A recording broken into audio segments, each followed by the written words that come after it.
Hi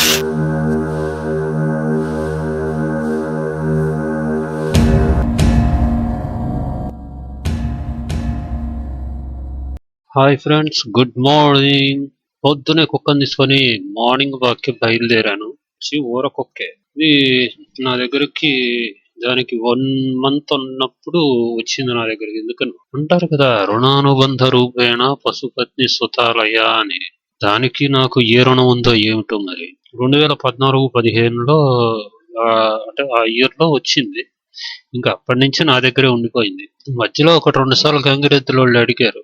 సరే అడిగారు కదా, నా పరిస్థితి కూడా అప్పుడు ఆర్థికంగా కొంచెం ఇబ్బందిగానే ఉంది. ఒక్క మనిషిని మెయింటైన్ చేయాలో కూడా ఇబ్బందిగానే ఉంది. సరే ఎక్కడో చోట నేను తినలేకపోయినా కూడా అదన్నా తింటదిలే, దానికన్నా కడుపు నిండుతుందిలే అన్న ఉద్దేశంతో ఇచ్చాను. వెళ్ళటం వెళ్ళింది. ఓ వారం తర్వాత వాళ్ళ దగ్గర నుంచి పారిపోయి వచ్చేసింది. ఇదేంటా ఇట్లా వచ్చేసింది అని చెప్పేసి మళ్ళీ వాళ్ళు వచ్చి అడిగారు. దొరగారు అని అడుగుతా ఉంటే, సరే కానీ తీసుకెళ్ళు అని చెప్పేసి ఓ 2-3 నెలల తర్వాత మళ్ళా ఇచ్చా. అయితే వాళ్ళు చాలా దూరం తీసుకుని వెళ్ళారు దీన్ని. తిరిగి అక్కడి నుంచి ఒక 10 రోజులు కూడా లేదు వాళ్ళ దగ్గర. పారిపోయి దాదాపు ఒక వండరాయి చెప్పాలంటే ఒక 50 kilometers ఉంటది అది.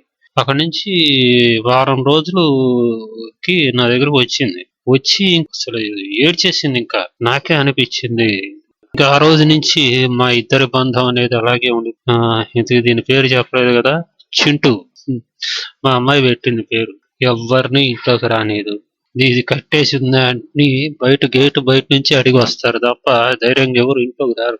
నైట్ టైం కూడా దాన్ని అలా వదిలేసి ఉంచేస్తాం.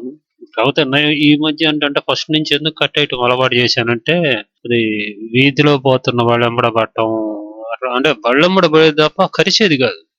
వాళ్ళు బళ్ళ మీద నుంచి కింద పడటం ఇట్లా జరుగుతూ ఉండేది. సరే మన వల్ల ఇంకోళ్ళు ఇబ్బంది పడటం దేనికి అని చెప్పేసి మెల్లిగా దానికి గొలుసు అలవాటు చేశాను కట్టేయటం. ఇంకా అప్పటి నుంచి దీనికి గొలుసు అలానే అలవాటు అయిపోయింది దానికి. నా దృష్టిలో కుక్క అంటే కాపలా కాయటానికే. ₹1,00,00,000 కుక్క అయినా కాపలా కాయాల్సిందే, ఊర కుక్క అయినా కాపలా కాయాల్సిందే. మనం పెంచుకునే విధానాన్ని బట్టి ఉంటది. Thank you very much. మీకు ఈ వీడియో నచ్చితే గనక please like, share and subscribe Raghav the prince.